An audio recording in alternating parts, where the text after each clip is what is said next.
atteinte d'un glaucome. La journaliste Elisabeth Quint témoigne. La journaliste Elisabeth Quint vient de publier un livre dans lequel elle raconte sa vie quotidienne avec son glaucome, maladie de l'œil responsable de lésions du nerf optique dont elle souffre depuis plusieurs années.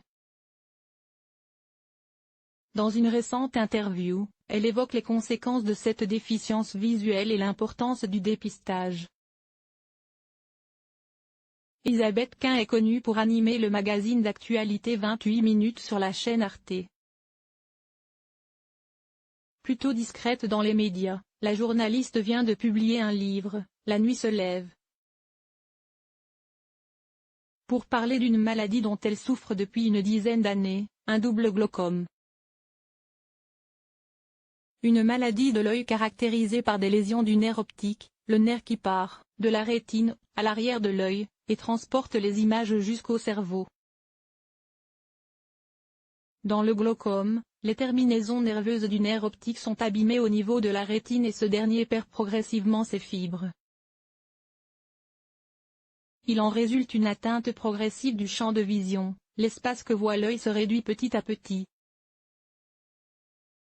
C'est à cette occasion qu'elle évoque dans le magazine cette pathologie qui, à terme, risque de lui faire perdre la vue. C'est une façon de mettre la maladie à distance, de mieux la comprendre, de dédramatiser.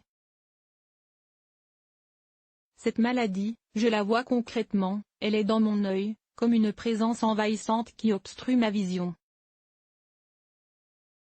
Dès lors, écrire, c'est une façon d'arracher ce qui est dans mon regard et de le jeter sur la page. La démarche est salutaire, explique-t-elle au magazine. Dans son livre, celle-ci souhaite raconter comment son glaucome altère, pollue, opacifie tout ce qu'elle regarde comme le précise son éditeur et surtout, son combat contre l'angoisse liée à cet œil fragile. En France, il n'existe pas de politique de dépistage nationale. Celle-ci n'hésite pas à témoigner de son quotidien, sans tabou. J'ai voulu me décrire de la façon la plus naturelle qui soit. Ne pas faire joli.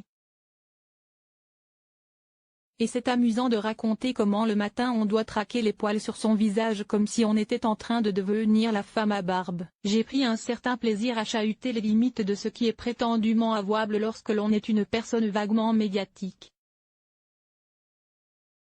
Ce n'est pas très grave si on me regarde bizarrement. Ce qui ne l'empêche pas d'être en proie au doute. Il m'arrive de me réveiller la nuit dévorée d'angoisse. Bien sûr, on s'interroge. On apprend à accepter les choses, disons que je suis adepte d'un stoïcisme souriant. Avec la publication de ce livre tout comme sa promotion, la journaliste souhaite sensibiliser sur l'importance du dépistage. En France, il n'existe pas de politique de dépistage nationale du glaucome. Des gens sont malades sans le savoir. Il est urgent que cela change, fait-elle savoir.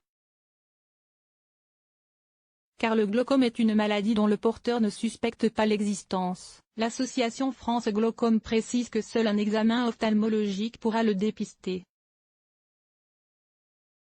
Les principaux examens permettant d'établir un diagnostic sont la mesure de la pression intraoculaire, l'examen du fond de l'œil, la gonioscopie, examen de l'angle entre l'iris et la cornée, et le relevé du champ visuel. Certains facteurs de risque doivent particulièrement inciter à consulter un ophtalmologiste, plus de 40 ans, prédisposition familiale,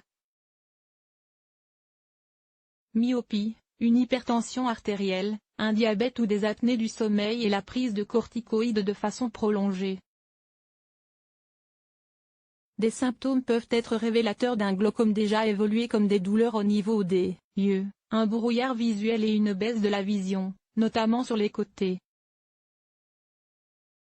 À noter qu'à partir de 40 ans, il est dans tous les cas conseillé de faire contrôler ses yeux régulièrement pour dépister le glaucome, seconde cause de cécité en France, mais aussi la dégénérescence maculaire liée à l'âge, de MELA, première cause de cécité.